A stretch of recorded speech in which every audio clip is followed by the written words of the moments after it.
Well, Mr. Kristel, when you watch that kind of scene and the other many more explicit scenes that appear in your films, what are your feelings? Do you feel a sense of pride or achievement at what you've done there? On this particular scene or in general? In general. In general, no, I'm not very fond of watching myself.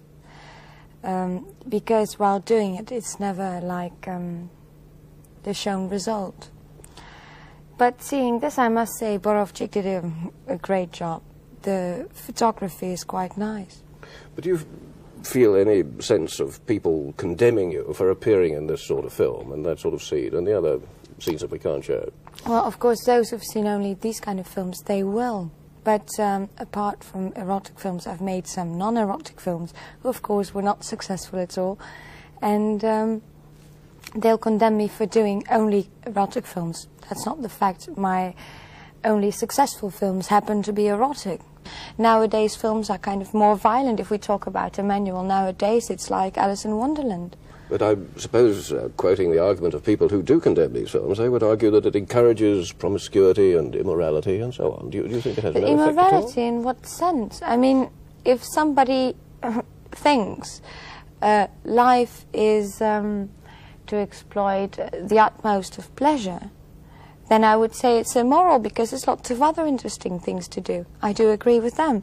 If they think the gestures shown on the film are immoral, I do not agree, because it's never been violent, it's never hurted anybody on screen visibly. I mean, now I will cite a title, for instance, Lipstick, starring Marco Hemingway, was kind of more immoral in of idea than Emmanuelle. You must not forget that the film was set in a tropic place.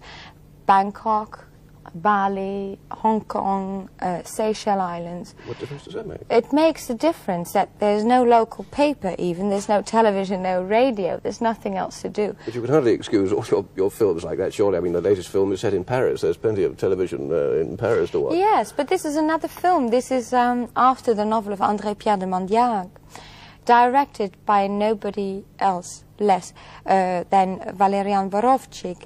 I'm playing a part. I accepted to play a part. I do not obviously need to agree.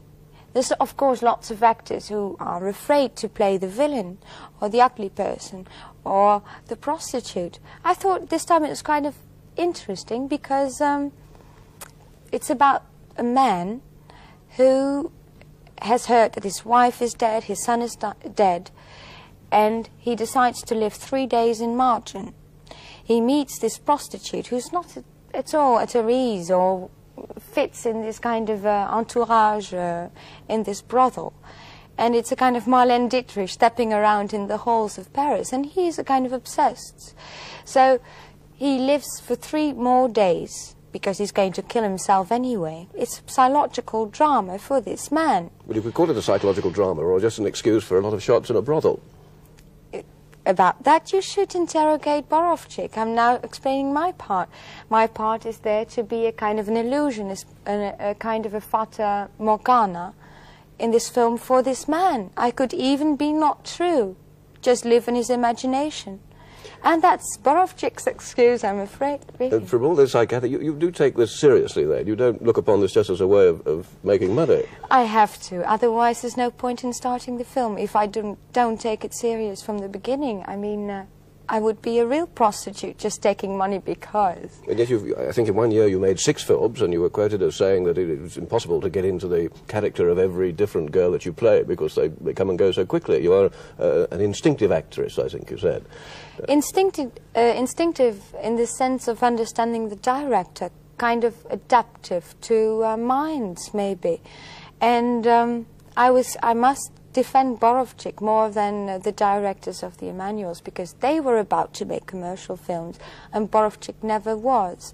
Borowczyk believed in this like he believed in Blanche, the Beast, or the Immoral Stories. And it was for him the impersonation, well, the film was the impersonation of his friend André-Pierre de Mandiac, who's highly romantic. And he had his excuses, and I was pleased to serve him. Sylvia Kristel, it's been great fun speaking to you. Thank you.